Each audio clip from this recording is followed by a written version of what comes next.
A fraude satânica prova ser uma poderosa e motivadora força para o mundo. Muitos dos líderes espirituais aceitam este grande impostor, bem como o falso sistema de adoração que ele propõe.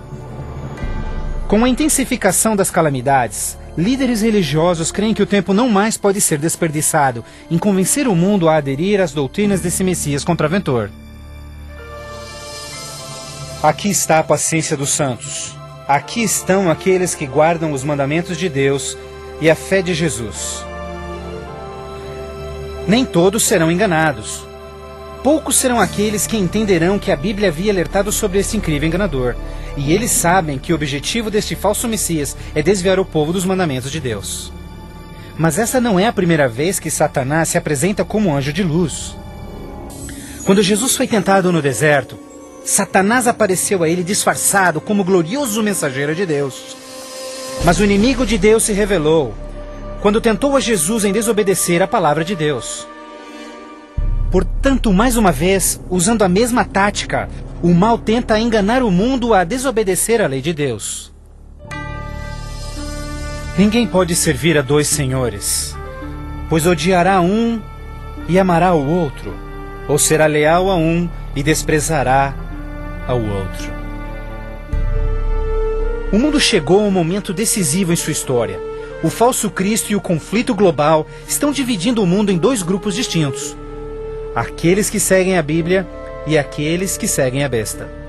Ansiedade enche o coração do povo, e religião é o tópico supremo de todas as mentes.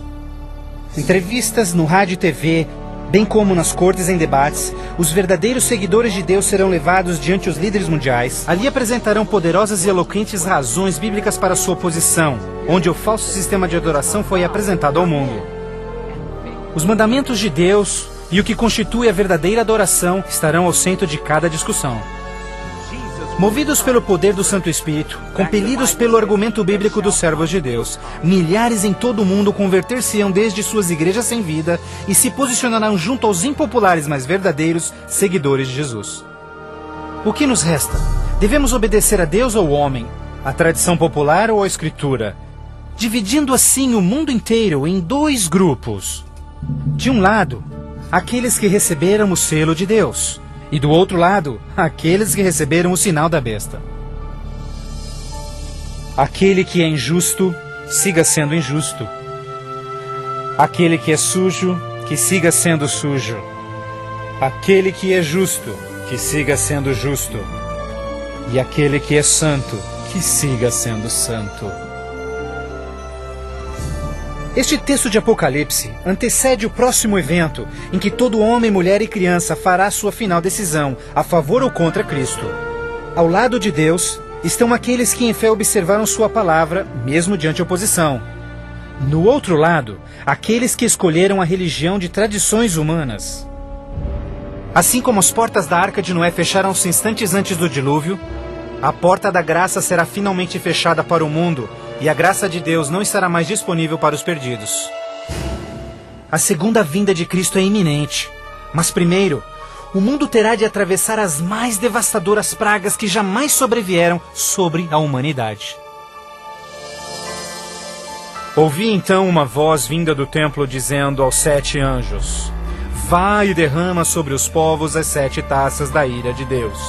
O primeiro foi e derramou a sua taça sobre os povos, e se viu uma ferida feia e dolorosa nos homens que tinham o sinal da besta e que adoravam a sua imagem. A esperança começa a ser massacrada quando as 7 pragas do Apocalipse 16 começam a cair no mundo numa sucessão rápida de eventos.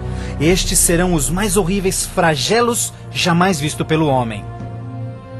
A primeira praga será extremamente dolorosa e provocará desmaios e agonizante sofrimento aos perdidos. Mais 6 devastadoras pragas rapidamente virão. O mar e os rios se tornarão em sangue. O sol terá tal força que provocará queimaduras com sua intensidade. De tal forma, praga após praga virão. O terror reinará, tornando o mundo inteiro prisioneiros do pânico.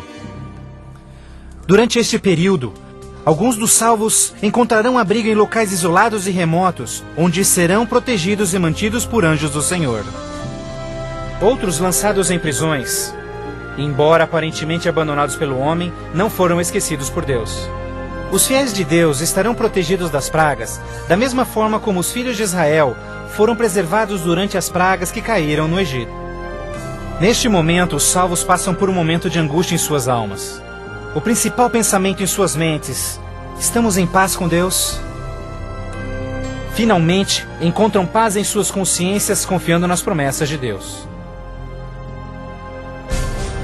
Assim sendo, o dragão irou-se com a mulher e foi ao seu encontro para guerrear com os demais filhos dela, aqueles que guardam os mandamentos de Deus e têm o testemunho de Jesus Cristo. Persuadidos pelo falso Cristo, os miseráveis perdidos têm como única esperança para alívio das devastadoras pragas a eliminação daqueles que se opõem a eles. Então a decisão é tomada para caçar e exterminar em apenas um dia o povo de Deus que teimosamente apegou-se às Escrituras.